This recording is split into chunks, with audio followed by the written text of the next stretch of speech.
Hi everybody, and welcome to today's webinar, Digital Marketing for Cultural Organizations. I'm Kristen Johnson, Local Arts Advancement Program Manager with Americans for the Arts.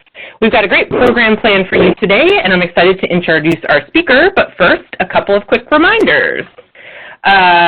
First, ArtsU is our e-learning platform offering a variety of training options to support your work in the field. Be sure to visit artsu.americansforthearts.org to view more upcoming events. Second, there will be time for questions towards the end of this presentation. However, feel free to type any questions that you may think of in the moment in the chat box in the lower left-hand corner of your screen. You see Tani just threw a question in there. Tani, hopefully you can hear us now. We have now officially started. But if anybody else has any questions along the way or comments, or if you really like something that our presenter just said, feel free to type anything over into the chat box over there. Just bear with us because we may not actually answer that question until we actually get to the Q&A portion towards the end of the presentation. And with that, I'm pleased to introduce our speaker for today, Daniel Gallant. Dana is the Executive Director of Nuyorican Poets Cafe, the Director of Arts Japan 2020, and a marketing consultant. He's the recipient of an Eisenhower Fellowship and the Fellowship from the National Art Strategies and the Devos Institute. He was also recently named a Fulbright Specialist, named to this Fulbright Specialist roster. His writing has appeared in the Wall Street Journal, Time Out New York, the New York Post, 6 anthologies from Applause Books and Vintage Books and elsewhere. He's also been featured in the New York Times, the Los Angeles Times, Forbes, Adweek, Crains New York, New York Magazine, and on NTV, NPR, NY1, PBS, and CNN's United Shades of America and NPR's Planet Money. He has lectured and consulted about arts marketing for organizations, including the Kennedy Center, Penn World Voices Festival, Brooklyn Academy of Music, Banff Arts Centre, the 92th Street Y, Bloomberg Philanthropies, the Lower Manhattan Cultural Council, and many more. And with that, I'll go ahead and turn things over to Daniel. Take it away. Well, thank you very much, and I am honored to be here to speak with all of you about digital marketing for cultural organizations. I'm going to talk today about strategies that work on multiple digital platforms, mostly social media, but also these strategies work across the board on almost any kind of marketing that you're doing. For the sake of examples and specific techniques, I'm going to focus a lot on Facebook and Instagram, although, again, these are strategies that are relevant across the board. And in a little bit, we'll talk about why Facebook and Instagram are good examples to use for best practices in digital marketing. A lot of it has to do with the broad reach of those platforms and the fact that it's possible to run very precisely targeted promotions on those platforms. But I want to start with a disclaimer, and the disclaimer is this. Although I have spent the last decade and a half working in digital marketing as well as in arts management, I didn't start out as a marketer. I didn't start out knowing anything about digital. I learned how to survive in this field and then, over time, to succeed in this field because I had to. Because even before I started the Nuyorican Poets Cafe, I was producing arts festivals that had zero budget but still a need to reach a lot of people.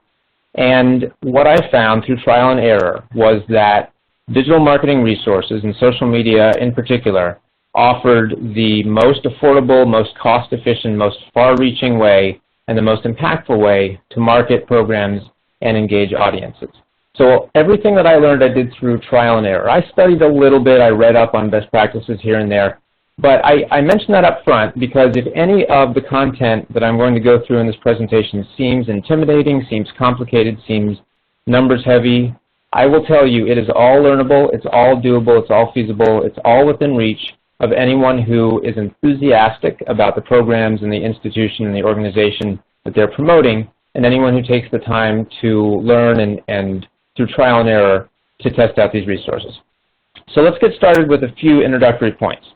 If you take nothing else away from this presentation, the points on this first slide should be of great use to you anyway. What works best on social media, or what works best in digital marketing in general? Good stories told well to relevant audiences. And there's a lot in that sentence. First of all, good stories. When you're marketing your programs, building your brand, garnering press, reaching out to funders, to stakeholders of any sort, or trying to grow the community that follows you online, all of these activities should be and can be extensions of the story, the narrative of your organization. If you come up with a narrative, a storytelling through line to all of the work that you're doing, and you find ways to effectively communicate that story across different platforms, you will do a much more effective job of engaging and growing your audience over time. Learning how the public perceives your organization is, of course, an important step in any kind of marketing and any kind of development of a brand. In many cases, the ways that the public perceives our organizations, our programs, our work is different than how we within an organization perceive ourselves. So it's always important to get a sense through as many avenues as possible, through social media, through press, through old tech and new tech, and just word of mouth, about how the work that we do impacts our desired communities and our existing communities. And we want to compare the difference between, or compare how we're perceived to how we want to be perceived. The story that people are receiving about us or telling themselves about us versus the story we want to tell them. Developing a narrative, a storyline, a through line that will convey your mission and a voice that will reinforce your brand. Some organizations spend months, even years, developing that voice and that brand. Some organizations put no thought into it and just sort of off the cuff over time in an impromptu way will develop consistent themes and tone and voice for promoting their work. There's always a way to do it that that will match your needs and your goals, but it is important when possible to, with your team, your leadership team, and with artists and community members, to come up with that voice and to figure out the tone and the themes that you want to convey in your story. Determining what level of marketing activity across platforms you can reasonably sustain. I'm going to come back to that idea of sustainability, because it's very easy to fall in love with a new technology, a new platform, a new marketing strategy. But for the sake of our staff, for the sake of ourselves, and for the sake of our audiences, we owe it to ourselves and everyone who is impacted by our work to come up with a way of telling that story across platforms that doesn't exhaust us and that doesn't exhaust our stakeholders. And remember, the relevant audience is part of that first sentence. It's good stories told well to relevant audiences. Designing audiences for our promotions based on behaviors and interests that are relevant to us. So just blasting everything to every conceivable spectator, it's not really a good use of your resources. You'll reach some people if you do a very broad spectrum kind of promotion. But figuring out the needs, the interests, the behaviors, the inclinations of the people that you want to reach, and designing promotions that will reach them, all of that is important. All right, so let's dive in. So I'm going to show you during this presentation slides that represent a bunch of different promotions. And many of these slides are drawn from Facebook just because Facebook posts lend themselves a little bit more to a PowerPoint presentation, but there are also some Instagram and some other posts in there. And I'm doing these in part to show the range of ways that you can use these platforms visually and narratively. This first one is a promotion for Arts Japan 2020. In Arts Japan 2020, our posts across Facebook and Instagram and Twitter and our articles and blog posts often aim to tell a story about a specific arts discipline or artist or set of programs, and to do so will include a bit of background as well as multiple sources and links and a lot of compelling pictures, because we want people to start having a rewarding experience as soon as they see the content on social media. Remember that you can't always count on someone clicking through on a promotion that you put out there into the world, whether it's an e-blast or a social media post or something on your website. So the public's first interaction with any of your marketing materials should be impactful, interesting, and memorable, and it should impel further motion. It should make people want to share, make people want to click through. So for Arts Japan, we often do this with images and with compelling links, but also we try to have a narrative in each post. Okay, so why should arts managers use social media? There's a lot of info on the slide. I'm going to go through a little bit of it. On the left side, you'll see that what I've done is to break down the in kind of order of usage from most to least of the top, I don't know, maybe that's 15 or so, which platforms are used by the most people each month, And just to show you how many people you could potentially reach. Now, none of us, when we post on these platforms, are reaching all 2.41 billion people on Facebook or 1.9 billion on YouTube. But because there are so many people who on a monthly basis use these platforms, there is a tremendous amount of user data available, and there are a tremendous number of eyeballs that we can reach with a very modest expenditure or sometimes for free. It's worth noting that most Americans use information found online to make decisions about what they buy and where they donate. Statistically speaking, many Americans research a nonprofit to decide if they're going to donate to it, an arts organization, a museum, a theater company, a ballet company, to decide if they're going to patronize its events. Social media is more affordable, far-reaching, and efficient than any other form of marketing or publicity. You can reach individuals precisely targeted for tenths of a cent. And you can reach lots of people for a much more modest ad spend than you would use if you were going through print marketing or a postal campaign or almost any other sort of old school campaign, which doesn't mean that you should abandon those other means, as we'll talk about in a bit. But in terms of cost efficiency, cost per click, cost per eyeball, social media is the most affordable, currently available set of resources. An effective social media strategy generates priceless data. Keep in mind that when you run a social media promotion, the process doesn't end when you click post, and it doesn't end when the ad stops running if you're doing a promoted post or an ad campaign. The metrics, the data that's generated by that campaign can be tremendously useful in terms of educating yourself about your audience, how your audience is the same as it was or is changing or does not resemble the audience model that you're seeking.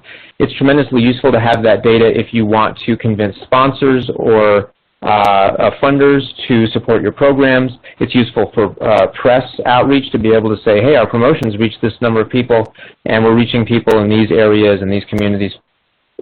Press, funders, ticket buyers, any stakeholders who you want to reach are probably, at least in part, available on social media. As we know, not everyone is on social media all the time, and also, as we know, it's much harder to reach very specific individuals sometimes on social media than it is to reach categories of individuals. Nonetheless, if you want a way to engage groups of people who you do not already have immediate contact and connection with, social media gets you there faster and more efficiently.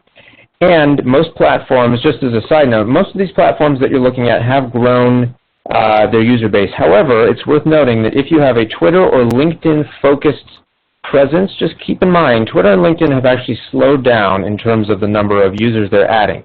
Now, some people use those platforms religiously, and I would never warn anyone off of them, but just be aware that there is growth in the usage of most platforms that are up here and most of the platforms that, that you or I might have heard of or might spend time on. But Twitter and LinkedIn, for a variety of reasons, but in part because of the specificity of their focus, have actually decreased the number of monthly users recently.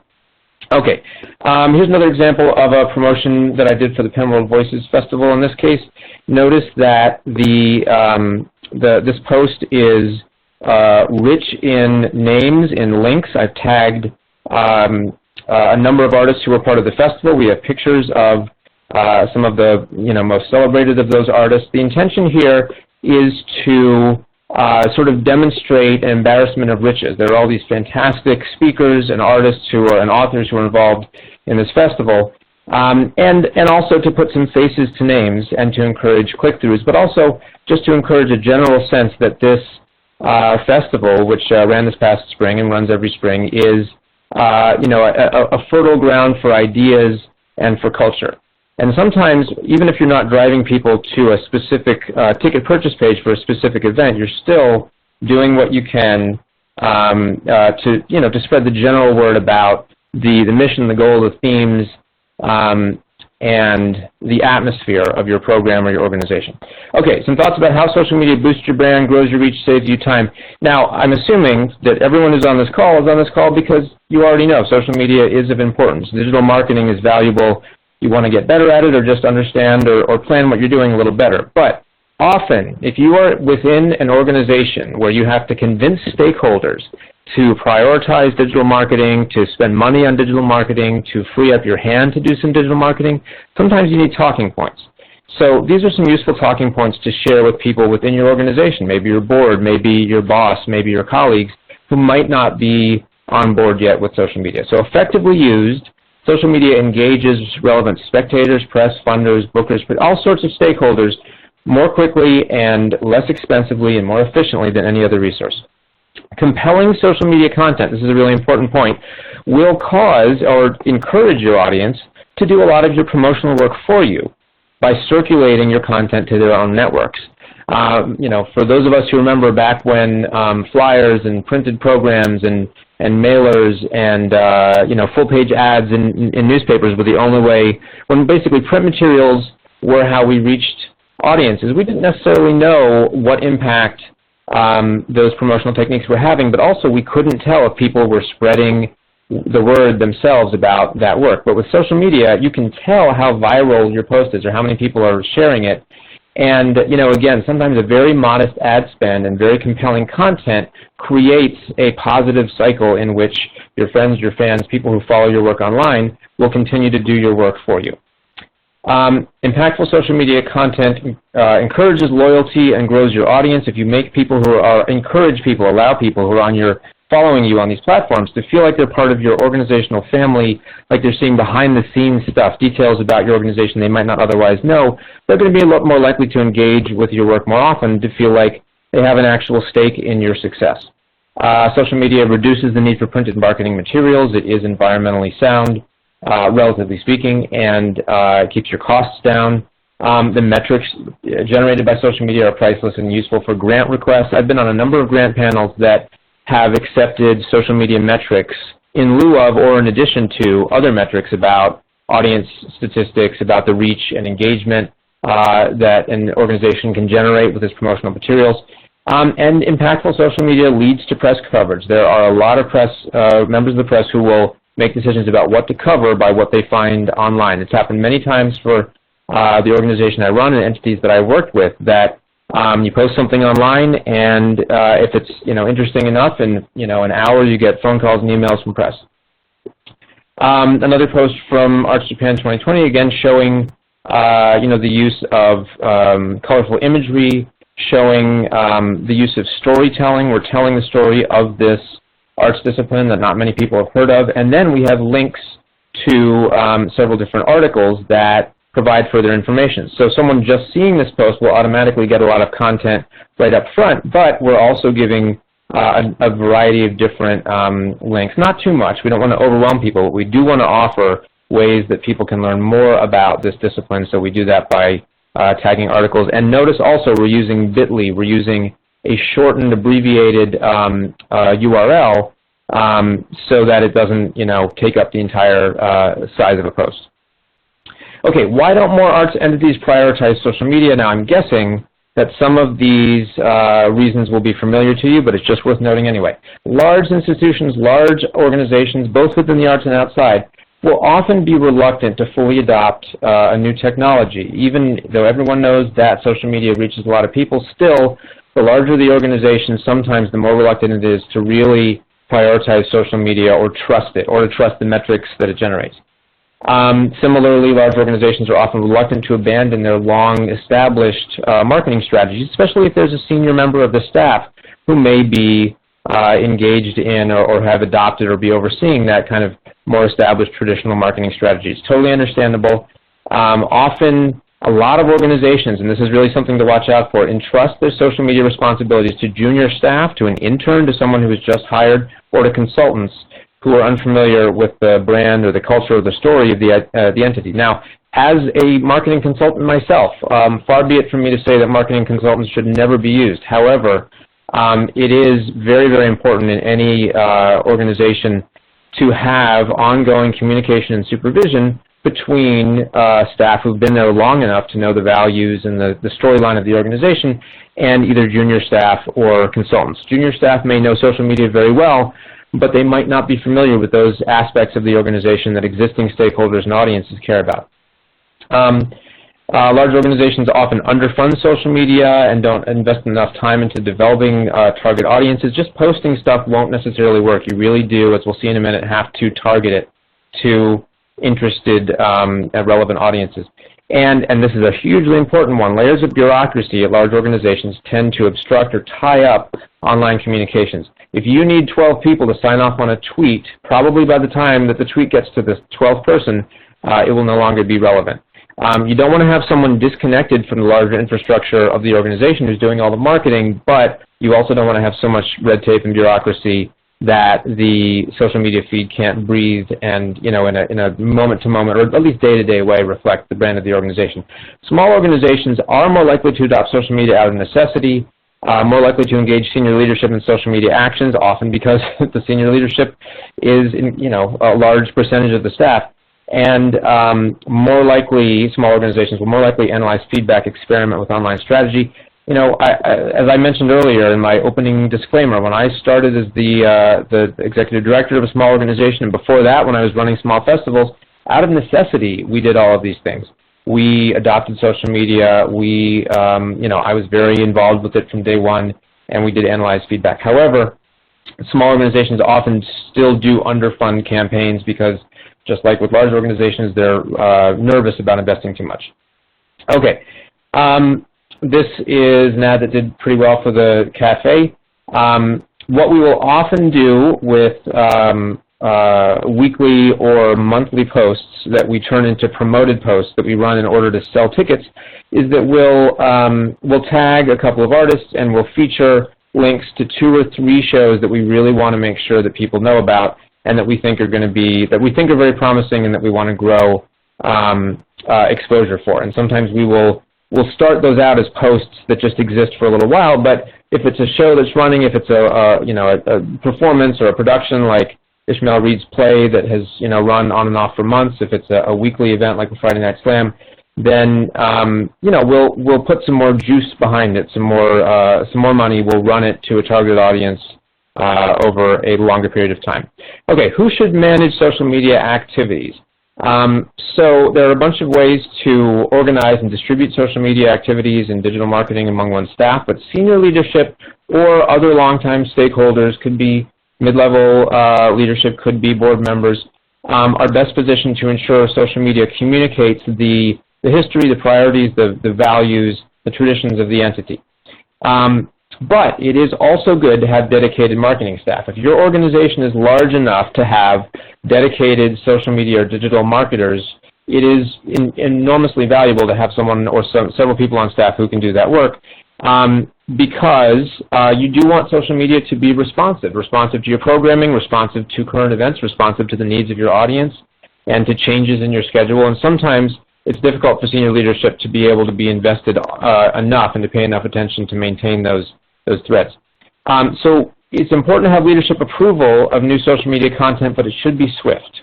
You want the posts, the content generated by your organization to be timely and relevant. You don't want multiple people to have to sign off on a tweet. You don't want to entrust social media strategy to outside contractors or new staff. It's fine to have contractors and new staff, but make sure they're operating in partnership with senior leadership. There should be a content Bible, and we'll talk a little bit more about content Bibles, but in the most general sense, it's basically a rundown, a summary. It can be anywhere between a paragraph and a 50-page document, although I don't recommend doing something that long. But usually it's several pages worth of examples of content and characteristics that sort of define and narrow down the voice of an organization. And that information should be developed jointly by junior and senior leadership, shared with contractors and anyone who's going to be contributing to social media. Really, it works most effectively if your organization is large enough when social media is handled as part of a partnership between senior stakeholders, marketing team, and contractors if you have them.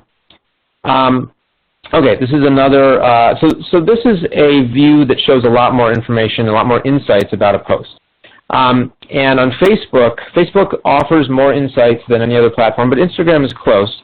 And as many of you probably know, Facebook and Instagram, although they are technically independent of each other, they're owned by the same company, by Facebook, and so a lot of the sort of marketing information and possibilities on each are shared. But in any case, if you look in the Insights tab of your page, if you have an organization or an artist page, not a personal page, but an organization's page, you'll be able to see all these statistics. And this is also an example of how we at the cafe, or really for any of the organizations that I work with, we try to use news coverage to generate more social media activity. No matter how big a news entity is that covers you, in this case NPR, it could be the New York Times, the Wall Street Journal, still only a subset of the people that you actually want to see that press will see it. It doesn't matter if it's the biggest thing out there. Just because of the diversified, media landscape and how few people relative to the number of adults online will see any individual media asset, when you are featured in media that you're proud of, you need to circulate it to your audiences. You need to let people know. And one thing that we'll do sometimes a weekly post or a twice-weekly post that features highlights of our events that are coming up. In this case, we mentioned a Latin jazz event, a play that's coming up, a hip-hop event, but we also do that as part of a post that features a news, an article that we were proud of. So we're using one post to accomplish multiple purposes, sort of like a newsletter. Okay, I'm going to try to go through these really quickly, but they are very important. I mentioned earlier, it's important to get to know how you're seen. How does the public view your brand? What do you wish people knew more about your organization that they don't? Also, are there any ways in which people's assessments of or understanding about your organization are misinformed? There were, when I was new to the cafe, some people thought that cafe didn't exist anymore. Some people thought it was in Brooklyn rather than Manhattan. There are all sorts of misconceptions people can have about an organization, and if possible, you want to try to use digital marketing to correct those.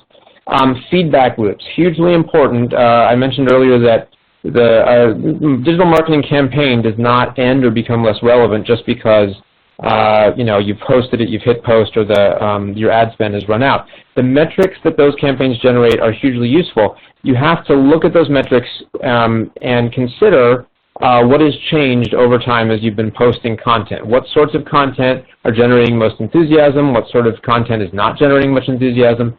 What does your audience seem to be suggesting through its activity that it wants more of? What's being most successful? So use the results of social media as well as surveys. There's still a lot to be said for old-fashioned bricks and mortar paper surveys, conversational, whatever you find out anecdotally from your donors and audiences.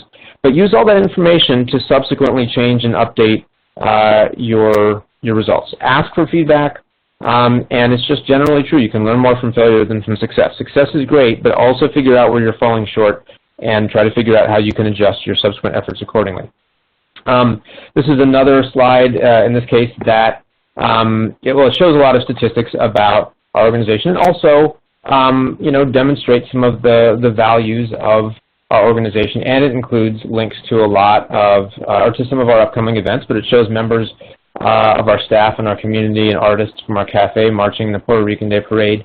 And it's important to consider that even though social media can allow you to sell a lot of tickets, sell memberships, make money, but sometimes it's really worth posting content that doesn't have a commercial element, that doesn't have a direct correlation to sales or donations or subscriptions, but that instead demonstrates the values of your organization and reminds people of the mission that you embrace and why they should be proud to be part of your organization. Okay, a different area of research and assessment, ecosystem awareness. So this is more about the field that you exist in. What are your competitors and colleagues doing well, and whose footsteps do you yearn to follow? Who's doing the thing really well that you wish that you could? If you are a small gallery, what is a slightly larger gallery down the street doing online that is allowing it to attract more people? Researching the branding, the strategy, the marketing history of your competitors and colleagues, trying to find out. Sometimes you can do it in a straightforward discussion. It's worth taking someone out to lunch or for coffee who works at a competing or colleague organization and just finding out what they're doing. In a lot of cases, even our competitors are willing to collaborate to some degree.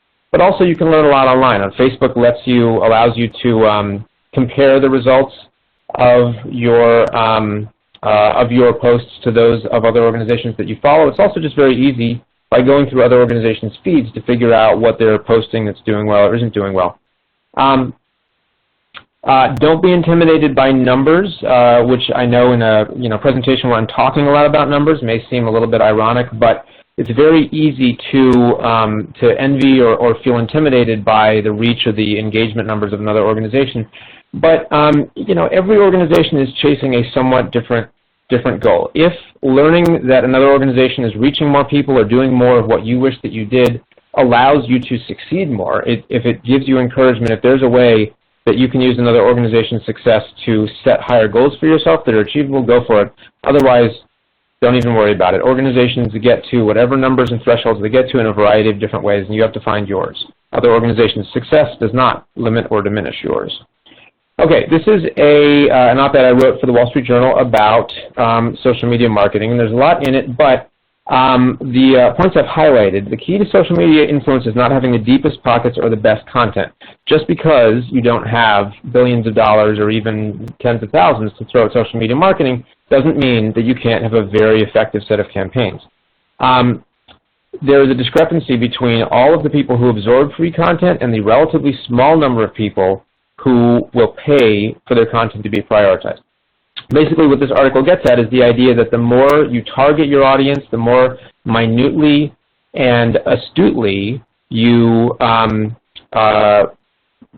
delineate the audience that you want to reach, the cheaper it will be to reach them and the more engagement you will get as a result.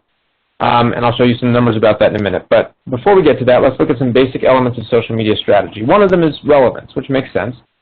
You want to tell a story that is consistent with your programming, with the work that you do, and the identity that you want people to associate you with. You want to tell a story that has a consistent voice, but where the content evolves. It's important to get that voice down so people associate your presence, your logo, your posts. When it pops up in their feeds, they associate it with a voice that you feel good about. And you want to project your identity even via posts that are not tied to your programs. Not everything you post has to be about your programs. This is something we posted after a major hurricane hit New York, and it's not very glamorous, but it was very important to us. The hurricane knocked out our heating and air conditioning, and so for a while we had no heat, we had no air conditioning. A lot of individuals and some funders pitched in, and we finally were able to replace our HVAC unit. So even though it's not very elegant, there was a storyline behind this that sort of celebrated the involvement of a lot of our members of our community. And also, it gives an insider view. It lets people who are following us online see something that you can't see when you are, visiting us for a program. You can't see walking by outside. This is hidden. It's not pretty, but showing something that's sort of insiderish makes people feel like they are more part of an organization. Okay, sustainability. I mentioned this earlier. It's really important to come up with a strategy that's practical for you to manage and for your fans to follow. Very easy to get excited about all the platforms out there, all the marketing resources, all the ways to target a campaign.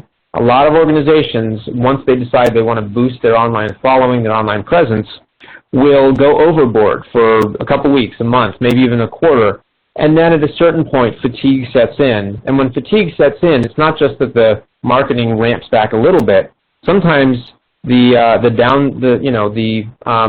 what happens after a very aggressive beginning is a really steep follow-up after people realize they've neglected their other responsibilities. They don't have as much time for grant writing or other kinds of marketing or programming. So it's important to make sure that what you do is sustainable and also for your staff, but also that you're not overwhelming your fans with content. You want to be a regular presence in their social media feeds, but you don't want to be posting so often that you are intrusive. This is an example from the cafe of a couple of posts that are not directly related to our programs at all, but we did these on two occasions, one when we were closed because of a blackout, and one when there was a gas explosion nearby. We wanted to let our fans and friends know that we were thinking of them at times that were challenging in our area, and we hoped that they were thinking of us as well. It's important to keep that presence going on your feeds, even when there isn't necessarily something in your space, something, a program going on. It's important to keep a reassuring, regular presence, but not intrusive, on the feeds of your fans. Okay, flexibility. You want a strategy that can grow to meet your needs. So if you go all out with the strategy at the very beginning, there's no room for growth. It's best usually to pick a home platform or two platforms. Some people like Facebook, some like Instagram. Twitter works best for some people. It's fine to be on multiple platforms, but there is a lot to be said for honing a voice that works comfortably on one particular platform. You want to make sure that the strategy and the rhythm of posting that you come up with helps you track the evolution of your brand online.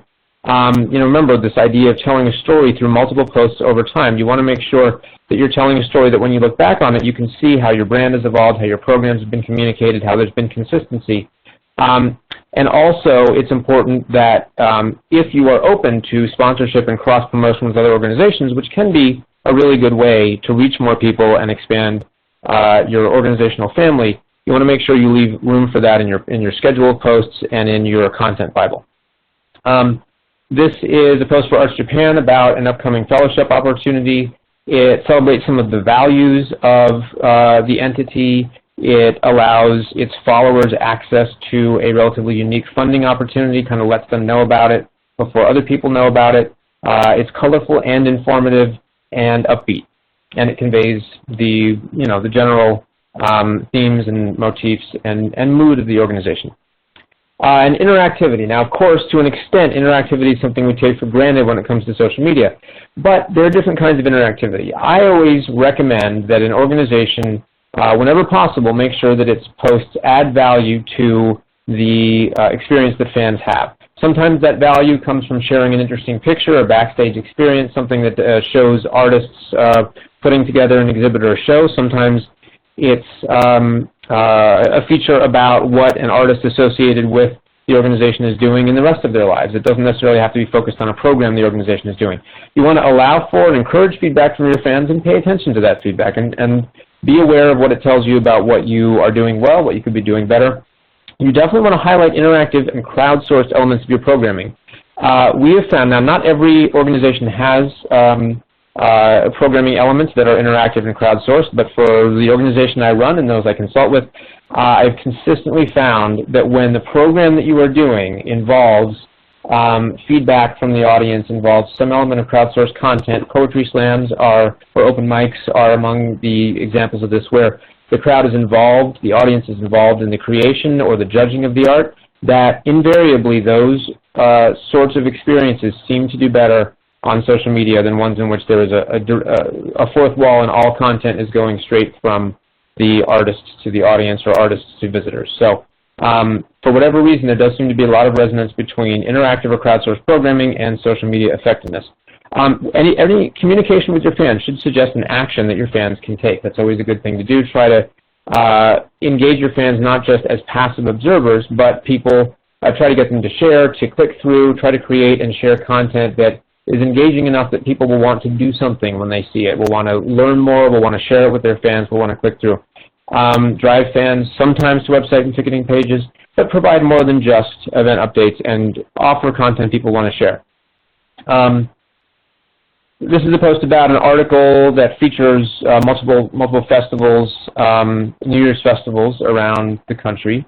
That was posted as part of Arts Japan 2020. As you can see, we've tagged a lot of festivals and organizations. We've also linked to the article. We do, with a post like this, want to drive people to the blog, but we also want to make sure that people who are interested and might not have time to read a whole article at least know some of the organizations that are providing New Year's festivals and are able to learn about those organizations. Okay, to anyone who's looked up insights on Facebook before, these tools should look familiar. I'm just going to show you a couple of shots. There's a lot of information there. Once you have an organizational page, an artist page, something other than a personal page, and you get above a certain number of fans, Facebook will start to tell you a lot of information about the people that you're reaching. It'll tell you a breakdown of age range. It'll tell you about cities, countries, where your fans live, or at least where they say they live. The language that they speak, and it will give you a breakdown, and there are different ways to categorize this information. If you want to see these details about people who are following your page online versus people who have interacted with your content recently, there are a bunch of different ways to format that information, but it's immensely useful for grant proposals, grant reports, and also to target your promotions and see how effective you are at reaching the people that you want to reach. If it turns out that the majority of people engaging with your social media content are in a different city than the city that your venue is located in, well, maybe some of your promotions could be a little better targeted. This is another kind of slide that you can see on Facebook Insights. It shows you the kind of post the reach and impact of the posts, the engagement rate of the different posts that you've created. It's very useful for reviewing your social media activity over an extended period and determining what sorts of content have been most effective at reaching and engaging people. Reach, of course, means the number of people who saw the content. Engagement is a way of describing the number of people who interacted with the content. Sometimes there can be very eye-catching content that has reached a lot of people, but not so many people have engaged with it. In a lot of cases, if you see that there is a close ratio between the number of people reached by content and the number who engaged with it, that means that that is effective and viral content. Okay, another article I wrote about social media strategy, and this article gets at the importance of boosting or promoting a post. Now, you don't have to pay for every post on social media, but it is worth noting that a few years ago, Facebook changed its algorithm and changed how it prioritizes content to focus on paid posts. It is still possible on Facebook, and we do it at the cafe, and other organizations I work with sometimes do it. It's certainly possible to post content that is organic or unpaid and expect some people will see it. But as I point out here, in a lot of cases, a post that you don't pay for on Facebook will reach a small percentage, between 1% and 5% of the people who like your page. If you have a lot of fans or followers, if you're the Metropolitan Museum of Art, then even if you're not promoting a post, still, 1% of high hundreds of thousands or low millions is a lot of people. But nonetheless, for most organizations, if you really want your content to be seen, and if you want a say in who sees it, because when you promote a post, you can decide, at least within categories and certain kinds of targeting, you can decide who sees your post. It is much more valuable to put some money behind content that you want people to see. Different platforms handle promotions in different ways. So what I've done here is to compare three major platforms that a lot of arts marketers like to use in terms of how well they are suited to certain kinds of activity. So Facebook, Instagram, and Twitter all have a broad audience, although, as I've noted here in the footnote, Twitter, which has a decreasing audience, in fact, is disproportionately concentrated in press, media, entertainment, and political sectors. If you want the press to see something, Twitter is a good place to post it. If you want to reach not just a general audience, but an audience that you can segment in your promotions, then Facebook and Instagram are often better platforms to go with. If you're posting frequently, Twitter is really good for that. Instagram is pretty good. Facebook is, just because of how content is prioritized and how it's seen and how the algorithm works, you probably are not going to want to post regularly over the course of a day on Facebook. Posting once a day on Facebook, perfectly fine, but if part of your content Bible, part of your marketing strategy is to post regularly, Twitter is probably the best place for it.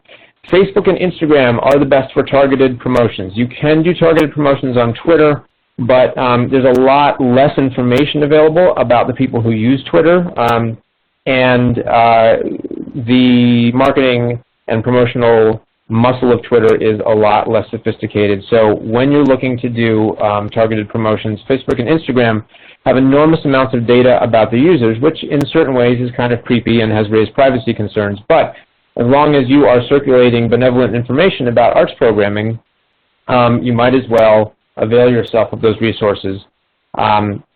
For clickable links in general, Facebook and Twitter are good. Instagram, as we all know, is very picture-focused. You can do promoted posts on Instagram that will drive people towards a link, but you can't embed multiple links in an Instagram post, and if you don't do a promoted post, people can't click through. So if you want to drive traffic somewhere, Facebook and Twitter are best. For images, obviously Facebook and Instagram are both good. Twitter can do it, but posts with images tend to do better on Facebook and Instagram. Articles, if you're posting articles you want people to click through and read, Facebook and Twitter seem to be best. For video, Facebook and Instagram do well. Facebook, for all that it has enormous and powerful marketing resources, is, as many of us have experienced, oversaturated with ads. And that's a direct result of the fact that Facebook, over time, has prioritized content that is paid over content that is organic. Organic content can still reach a somewhat wide audience on Instagram and Twitter, although those dynamics on Instagram are starting to change as well. Okay. I've done a couple of pie charts to show the difference between what let's say a healthy audience reach, dividing up how one's audience finds one's content.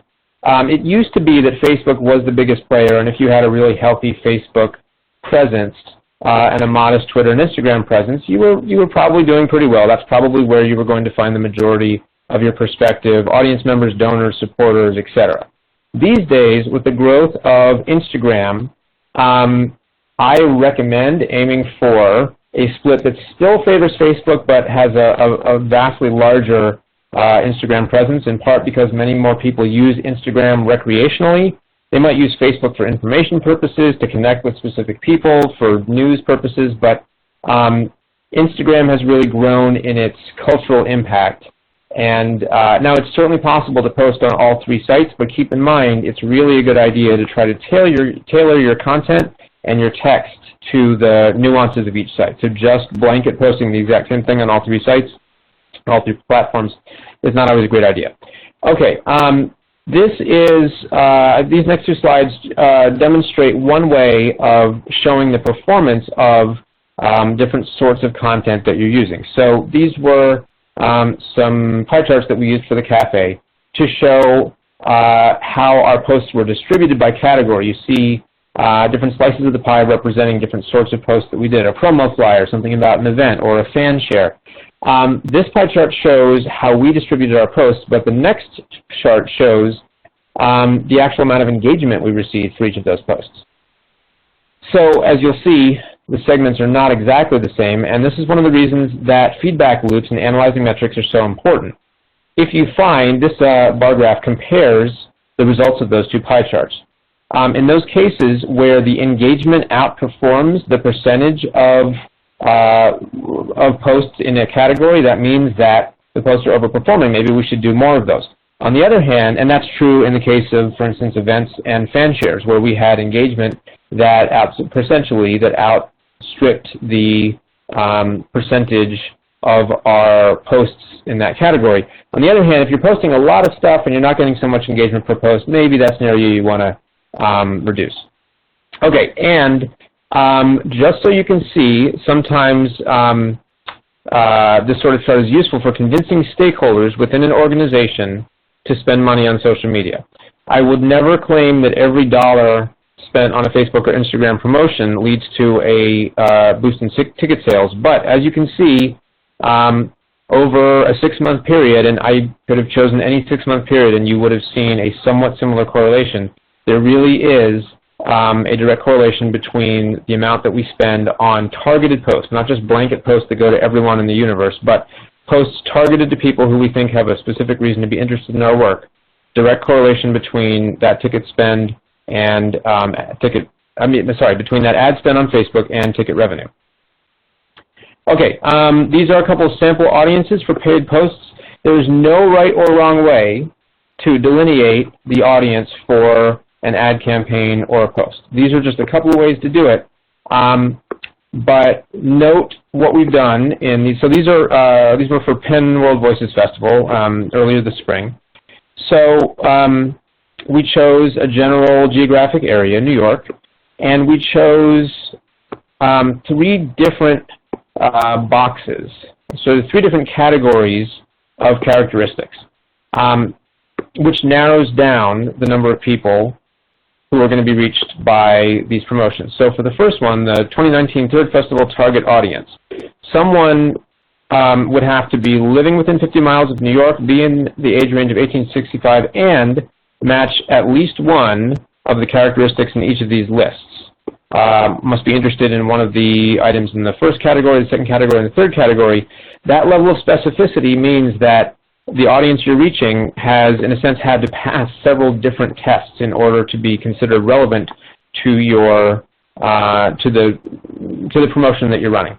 There's a lot to be said for narrowing down your audience by making sure that they meet several different conditions. And you can do this on Facebook and Instagram because Facebook and Instagram, although they are separate platforms, they share the same pool of audience information. So you can promote an Instagram or a Facebook post to the same audience segment once you define it. This is just one example of an ad that we ran for a theater production. This is from a while ago, but still it shows you how we used a combination of interests and geographic and age specifiers to promote a theater production that ran for a while. Okay, in general, choosing a social media strategy appropriate to your needs and resources. We've discussed some of these things, but just a refresher. Assess your current identity. Set a goal for increased public impact. Determine the level of social media presence you can sustain. Establish criteria for what content is relevant. Make sure your posts encourage action, hugely important. Distribute social media responsibilities. Determine your budget and goals. Track the results of your strategy. Okay, I'm going to speed through because I know we're running out of time. 4 sample strategies. This is an important set of points, but I can get through it very quickly. So these are 4 ways that organizations and individuals will often post and sort of promote their work.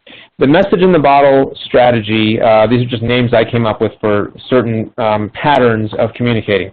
A lot of organizations or individuals will post rarely. They'll post once every week or 2. It works fine in terms of not being intrusive on your fans' timelines, but the downside, and it is a big downside, is that you have to work harder to make sure that each post is worthy of people's attention, that it's going to be far-reaching. And even if you're putting ad dollars behind it and specifically targeting your audience, you still need to put a lot more work into refining each post if you're doing it that rarely.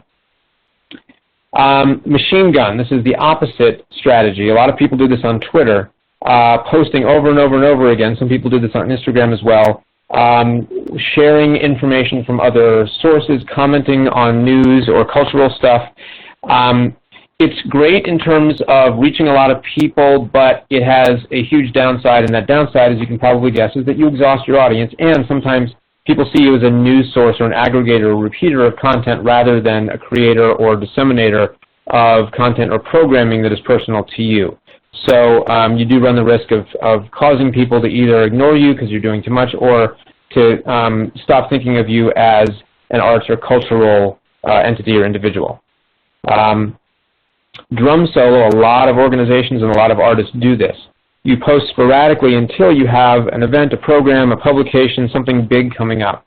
And then as it gets towards that big date or that big run of dates, you suddenly post an enormous amount, and then after the program is over, you fade away. A lot of people do it. It's okay, but the downside is that it takes a lot of effort to come up with interesting content that is all themed around the same program within a short time in a way that's not going to exhaust your audience.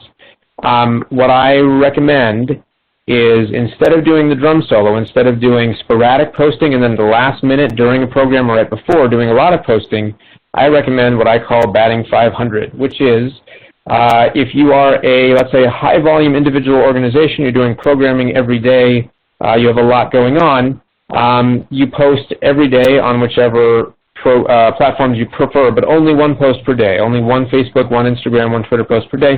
Or if you do stuff that's more sporadic or you just don't want to be reaching people all the time, maybe every 2 to 3 days. It's good if about 2/3 of the content you post is directly relevant to your work, about 1/3 is about news or content from elsewhere that is consistent with your work. You don't want it all to be about you. You want it to be to post and circulate content that reinforces the goals, the mission, the general environment in which you operate. Let's see. Okay, so a general summary of social media strategy. Post content of value and relevance. Don't hyper-tweet, don't overdo. Use AdWords and Facebook ads to reach new fans. Use data to monitor target audiences. Use customer feedback loops to create new programs and products, but also to update and improve your promotions. Post content that will grow your online fan base, even if it doesn't always sell tickets. Now, important social media disclaimers, and then I think we're ready for questions. I've been hyping throughout this presentation the value of digital marketing, of social media platforms, but there are dangers involved in excessive focus on social media, as we all know, but it's still worth repeating. Fear of missing out, jealousy, competition. Sometimes if your organization posts lots and lots of positive stuff, it will engender jealousy and envy. It is important to also post content that is thoughtful and charitable and sensitive towards the needs of those in your audience, that acknowledges those among your community, those at other organizations that have done great work, or are just generally good human beings. Keep in mind, an extensive social media audience does not always translate into ticket sales or attendance. Sometimes people will follow what you do online a lot, but they might not show up at your venue. There are ways to try to encourage attendance, of course, but nurturing audiences offline is also important. You should plan to spend some money on targeted social media promotions. You don't have to spend a lot. For the cafe, our marketing budget went down a lot when we switched from doing mostly paper and offline to mostly online marketing, but we still do spend money. Even a dollar per post increases the chance to reach people. And again, I talked about previously not envying or being too hung up on the numbers of people reached by other entities. And also don't worry if your feed as an individual or as an organization includes as much upbeat and cheerful and successful posts as other people's do. A high volume of social media activity does not translate to a high quality of life. Instead, ensure that your feed is telling your story, not the story necessarily just that you think people want to hear, but a story that's accurate, that's sustainable, and that's positive. And this just happens to be one of my favorite cartoons. It's from the New Yorker, and it demonstrates in a metaphorical way the importance of short-term pragmatism, short-term realism, but the success in the long term of idealism. And with that, I would be happy to take any questions. Great, thank you so much, Daniel. As Daniel just mentioned, we're now going to open it up to everybody for questions. We actually have several on deck. The one thing that I want to mention is that we may run a little bit over time with questions, so if you need to hop off, that's totally okay. We're actually recording this session right now, so if you are curious as to what the answers are to the questions, we are going to be posting the recording in 24 to 48 hours, so you can feel free to tune back in and listen to that portion if you aren't able to stay now. So we have several ready to go for you. The first one is actually from Karen, so actually let me quantify that with Karen Olson because we have a couple of Karens on the call right now. So she's curious about the specifics of drop in growth for Twitter and LinkedIn. So she says they've more recently been encouraged by experts to focus more on LinkedIn and have also anecdotally noticed more interest in that platform, especially when the thought that those users are there for professional growth and targeting that. So she said she's also actually anecdotally noticed a decrease in interest in Facebook. So anyway, yes, I'm curious if you can talk a little bit to that. Yeah, the change that you'll see in interest and usage of platforms will vary significantly depending on your sample size, who you're talking to, who's in your community, who you're interacting with on social media. The numbers that I showed earlier are in aggregate, and they do not necessarily demonstrate how those platforms or the popularity or impact of those platforms within one particular region or community. I can give you some general ideas and guesses as to why LinkedIn and Twitter are decreasing in usage. With LinkedIn, it has a fairly specific scope and set of uses, and in many cases it is the best platform for professional connections, and a lot of people use it for that purpose. It doesn't have the broad reach and quite as much of a range of content and of posting and targeting options. On a day-to-day basis, using that platform or even marketing on it, you wouldn't necessarily notice a decrease in the usage of the platform, and it's possible that you would notice among heavy users of the platform an increase in fluency of the program and in comfort levels of sharing information. It's also certainly the case that some people who are uncomfortable with some of the privacy issues surrounding Facebook have migrated to other platforms, including LinkedIn and Twitter. So there is definitely a lot of traffic on LinkedIn and on Twitter. The dynamics of those platforms are not such that they are continually expanding to many, many more spectators. Facebook and Instagram simply offer more options for type of content, for types of interactions, but I think in general, if you found that LinkedIn and Twitter are offering you the sort of interactions that you like, and that the attention and click-throughs and activity that you're able to generate on those platforms are positive, then by all means stick with them. from a marketing point of view rather than a individual user point of view, Facebook and Instagram remain much more cost-effective. You can run very affordable campaigns on those platforms and reach people with much more minute and specific targeting. But LinkedIn does offer you some targeting options, especially those that are related to professional outreach that you can't find on Facebook and Instagram. Great, thank you. Okay, so there was actually a question that was posed early on as well that was wondering, somebody was wondering what a bit.ly URL is. There was a couple of responses that came back through the chat box, but I'm wondering if you can talk a little bit about and tell everybody a little bit about what bit.ly is. Sure. bit.ly, there are also other platforms like tinyURL and Owly. There are, I don't know, there are probably 5 to 10 of these sites out there. I use bit.ly the most often, but the other ones are fine too. They are free ways to condense or to create an abbreviated, miniaturized version of a URL. And they've come into popularity a lot on social media because most platforms have a limit on the number of characters you can include in a post. Of course, on Facebook and Instagram, you can include many more characters than on Twitter, but in general, there's a lot to be said for the efficiency of using a shorter link. This is true in eBlasts as well, and on blogs and in articles of all sorts. bit.ly and some of the other such platforms also allow you to personalize the link. So sometimes instead of including a long URL that has a lot of letters and numbers and might be a little confusing to follow, if you have a much more succinct, abbreviated link that you generate for free using bit.ly or Owly or one of those, you can add a shortcut or personalize it in such a way that it looks a little bit more friendly and a little bit more informative about what it is, and it also will fit more succinctly into a post than a full-length URL usually will. Perfect. As an FYI, we actually use bit.ly for almost everything that we do.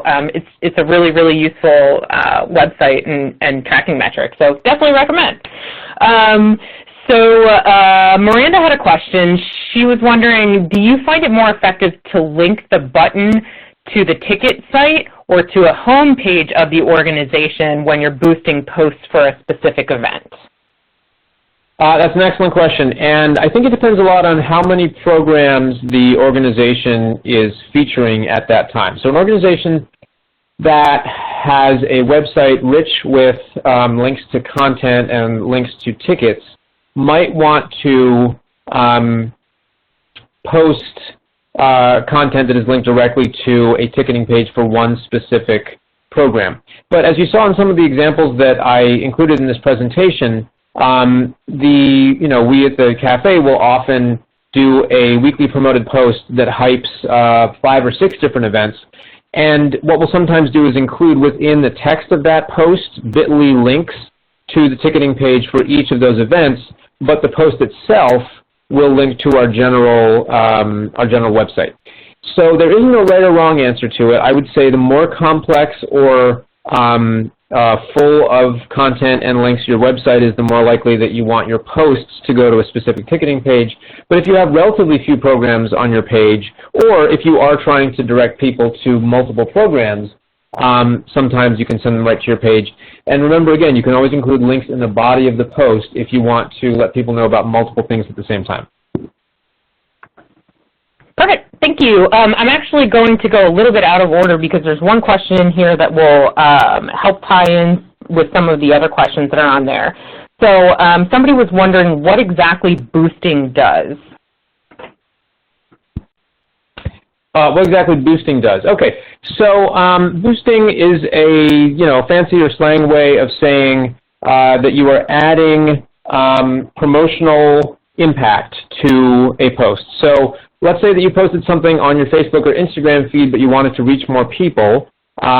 You have the option with most posts, not every kind of post, but most of them, to hit the boost post or promote post button, and then you'll be given a certain number of targeting options, a date range during which the promotion can run, and the amount of money that you want to spend. So boosting a post is sort of like an informal and simplified version of creating an ad. You can also create a Facebook or Instagram ad that does pretty much the same thing as a boosted post. But the advantage of boosting a post rather than just creating an ad is that a boosted post will appear on your feed after the ad ends, whereas if you create an ad in Ads Manager on Facebook or you create an ad that runs on Instagram, if you haven't first posted it and done it, and created it as an organic post and then boosted it, it will disappear after the ad spend. So that's why I often encourage people to post content and then boost it rather than creating an ad, unless you want something to reach people without turning up on your Facebook or Instagram feed, which sometimes is a good idea. Okay, perfect. Thank you. I'm going to now combine a couple of the questions because they're kind of similar. Okay. So people are wondering, so there's been chatter that there's going to be big predictions and big increases in the number of paid advertisements in places like Instagram and Facebook, and I think we're seeing that definitely already. So there's some questions about wondering about kind of balance between boosted and paid posts versus organic reach. So there's a couple of questions that specifically are wondering, how do you reach a greater audience more organically, or should you really go for the kind of boosted and paid avenue, and if so, how much funding do you dedicate kind of per post for that? These are great questions. I wish I had a one-size-fits-all answer. Generally speaking, on Facebook these days, organic posts do not work that well unless you already have a large following or unless you're posting fantastic content. If you're posting great pictures, interesting videos, and if you have a large following, then organic content can still work. But Facebook has really gone out of its way to reduce the reach of organic content. I'm not saying don't do it, but I'm saying if you have specific goals that you want to reach in terms of amount of engagement, growth in ticket sales, growth in visibility and donations, you really do need to put some money and some informed targeting behind your posts on Facebook. Instagram remains more effective for organic content by far, but yes, it is heading gradually in the way that Facebook did in terms of more promotions. It is the same content posted to Facebook and Instagram, especially if it's visually rich, will usually do better on Instagram if it's posted organically, if it's not boosted. But I do recommend, if you are trying to achieve specific results, if you're trying to sell tickets, if you're trying to boost donations, even if you're just trying to get a lot of people to see an article, I recommend boosting the post on Facebook and Instagram and maybe Twitter. You can do it on Twitter. It helps to already have a large following on Twitter, but in general, with Facebook and Instagram, the more visually appealing the content, the more likely it is to work organically, but still putting a little bit of a dollar spend behind it is worthwhile. Now, figuring out the budget for that ad is really a trial and error sort of process. For some promoted posts for the organization I run and my clients, I will recommend between $15 and $50 per post. A lot depends on how long you want it to run and how many people you're intending to have it reach. But one of the good things that Facebook will do when you're designing an audience is it will tell you how many people are contained in that audience and how many you're likely to reach for a particular ad spend on a daily or weekly basis. But you have to keep tabs on those metrics. Often the way that I tell if a campaign is doing well or not is to look at the cost per click or the cost per engagement. If the cost per engagement is pretty low, and for some of my clients, low means 10 to 15 cents. For some of my clients, it means 2 to 5 cents per engagement. Occasionally, it can mean 1/10 of a cent.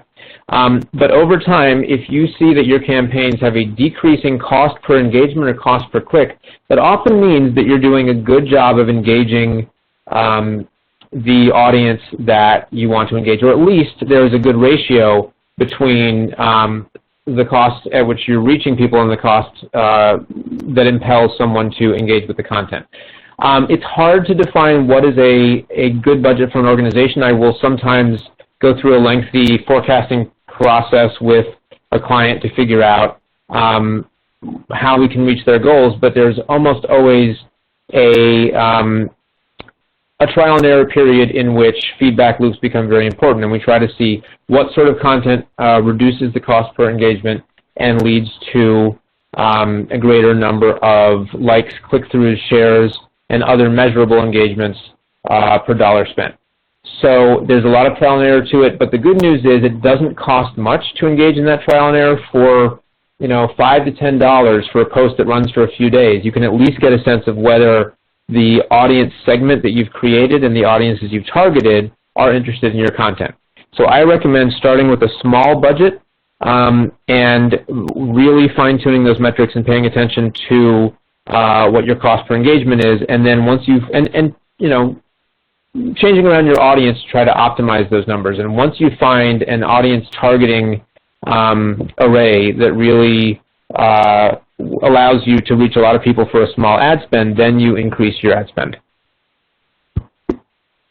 Great, thank you. Okay, I'm just going to take the last couple of questions now, just to wrap things up because we are over time. So there is another, well, here's a quick question, or at least I'm thinking this will be a fairly quick question, is at what number of fans can you access the diagnostic tools on the various platforms?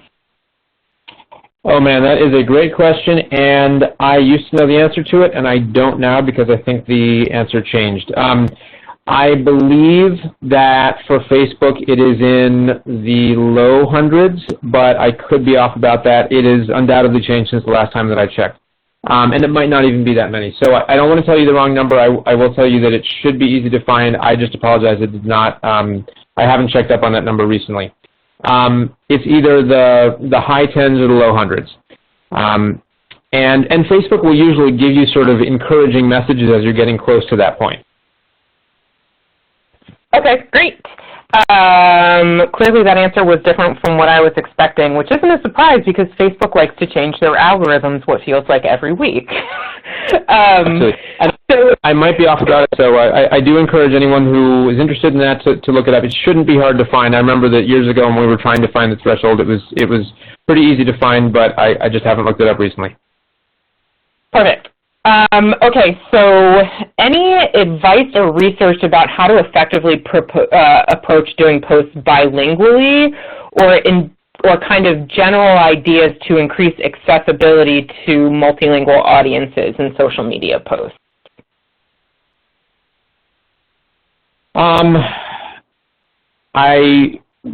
Experience suggests that it helps to have more than one person creating the content. Ideally, two people who are bilingual in both languages, but perhaps one who is stronger in one language and one who is stronger in the other language. I also strongly suggest doing separate campaigns in each language, or separate posts, perhaps boosted or promoted posts in each language. There are times when it can be very valuable to include content in multiple languages in the same post, but you run the risk of alienating or confusing members of your desired audience who only speak one of those languages.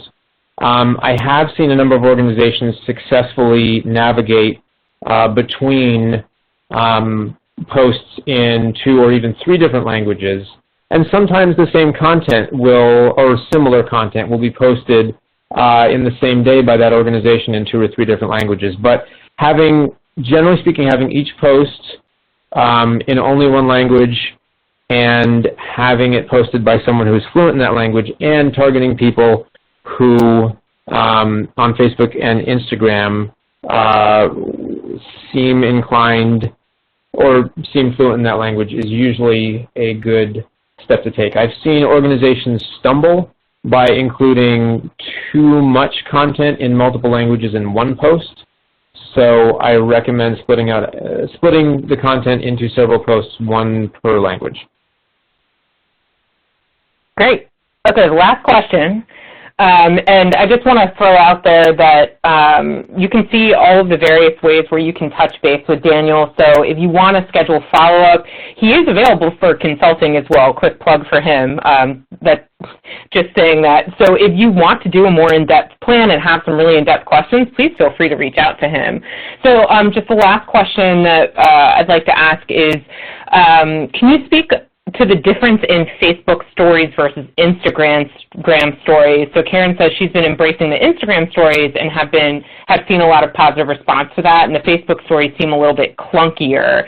So she's not quite sure about the value of putting effort into those. Yeah, often Facebook will do a mediocre job of adopting or instituting features that have done well on other platforms. I generally recommend against using Facebook stories, although I have heard from some people who favor them and have had success with them. Instagram stories can be very, very impactful.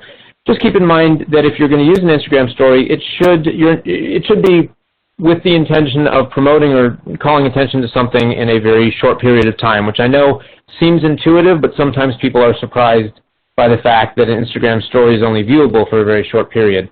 But that being said, Instagram does tend to prioritize its stories, and Facebook does to a degree as well, but Instagram seems to have a better and more fluid way of doing so. So sometimes, the pages that I manage or the groups that I work with will use an Instagram story in conjunction with an Instagram post. Sometimes the story will come first, and it will be intended to get a burst of short-term enthusiasm and interest for a specific program or initiative or news story or bit of content. And then they'll follow up with an Instagram post that is on the same or comparable topic, but that is intended to stay there for the long term and be findable and searchable. The stories feature also rewards people who are fans and frequent,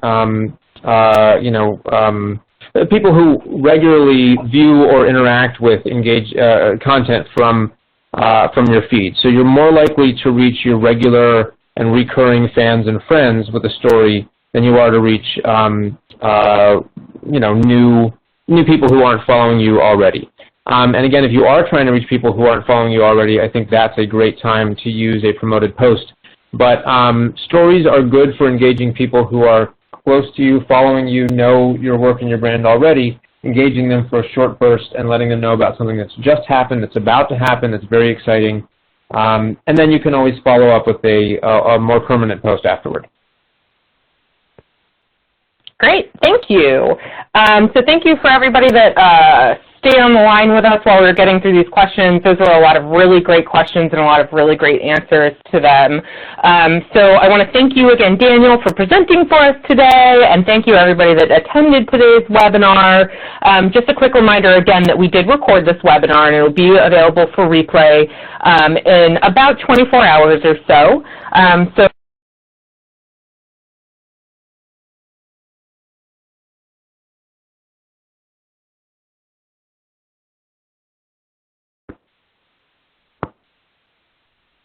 On the Artsy webpage when you're actually logged into your account. So if you want to come back and view it later, that's how you make it happen.